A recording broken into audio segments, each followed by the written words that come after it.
मग बाबासाहेबांचं नाव आहे जो संविधानाला कारणीभूत आहे, त्याला तुम्ही संपवायला निघाले.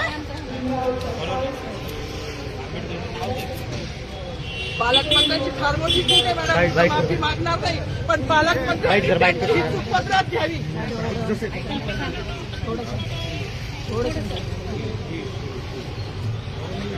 मला मीडियाशी घेणं नाही मॅडम, मला सस्पेंड केलं, मी वाळूचे गाड्या उपसी, मी माती काम करीन, पण बाबासाहेबांची ओळख पुसून येणार, मला सस्पेंड करायचं करू शकता मॅडम. बाबासाहेबाला संपवायचं काम करायचं नाही. 26 जानेवारी 15 ऑगस्ट मध्ये मी नाही मानत, पण लोकशाही मॅडम, तुम्ही सुद्धा संविधानामुळे आहात, पालकमंत्री सुद्धा पालकमंत्री संविधानामुळे आहे. कोणताही जाती भेद नाही, सगळी समानता दिलेली आहे. बाबासाहेबांचं नाव आता तरी भाषणात येईल, मग तरी भाषणात येईल.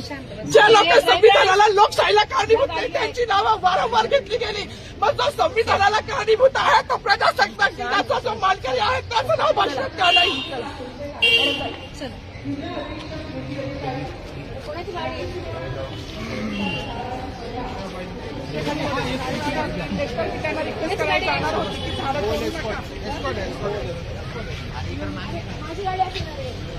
सागरात थोडी